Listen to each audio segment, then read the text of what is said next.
തൃശൂരിൽ ഭർത്തൃവീട്ടിൽ യുവതിയുടെ മരണം കൊലപാതകമെന്ന് സംശയം. തൃശൂർ വെങ്ങിണിശ്ശേരി സ്വദേശിയായ 30-കാരി ഉണ്ണിമായാണ് മരിച്ചത്. ഭർത്താവ് ശിവപ്രസാദ് ഒളിവിലാണ്. ശ്യാം പ്രസാദ് ഉത്തമനുണ്ട്. ശ്യാം, ഇയാൾക്ക് വേണ്ടിയുള്ള അന്വേഷണം എവിടെ എത്തി? മറ്റു വിവരങ്ങൾ എന്താണ്?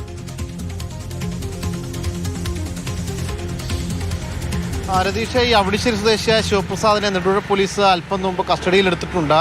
ഈ നിലവിൽ ഇവർ തമ്മിൽ രാവിലെ ഉണ്ടായ തർക്കമാണ് അത് കൊലപാതകത്തിലേക്ക് കലാശിച്ചതെന്നാണ് പറയുന്നത്.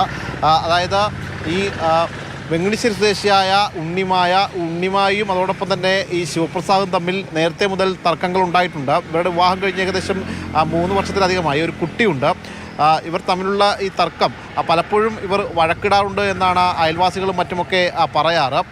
നിലവിൽ ഇപ്പോൾ ഈ ഉണ്ണിമായുടെ മൃതദേഹം തൃശ്ശൂർ ജില്ലാ ആശുപത്രിയിലാണ് ഉള്ളത്. ഇനി പോസ്റ്റ്മോർട്ടം ഉൾപ്പെടെ ഇൻക്വസ്റ്റ് നടപടി ഉൾപ്പെടെ പൂർത്തിയാക്കേണ്ടതുണ്ട്. ഈ കൊലപാതകമെന്ന സംശയത്തെ തുടർന്നാണ് ഇപ്പോൾ ഈ ശിവകുമാറിനെ ശിവപ്രസാദിനെ കസ്റ്റഡിയിൽ എടുത്തിരിക്കുന്നത്. ഇതിൽ രാവിലെ തമ്മിൽ വഴക്കുണ്ടാകുകയും അതിനുശേഷം ഉണ്ണിമായ ചലനമറ്റ് കിടക്കുന്നതുമാണ് ബന്ധുക്കൾ കാണുന്നത്. ഈ ശിവപ്രസാദിൻ്റെ അമ്മ ഉൾപ്പെടെയാണ് ഇത് കാണുന്നത്. തുടർന്ന് അയൽവക്കക്കാരെയും കൂട്ടി ആശുപത്രിയിലേക്ക് കൊണ്ടുവരികയായിരുന്നു. ആശുപത്രിയിൽ എത്തിയപ്പോഴേക്കും മരണം സ്ഥിരീകരിച്ചു കഴിഞ്ഞു.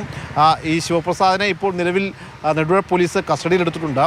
കൂടുതൽ ചോദ്യം ചെയ്യലിന് ശേഷമായിരിക്കും ഇത് സംബന്ധിച്ച് കൊലപാതകമാണോ എന്നത് സംബന്ധിച്ച് കൃത്യമായ രീതിയിലേക്ക് കാര്യങ്ങൾ അറിയാൻ കഴിയുകയുള്ളൂ.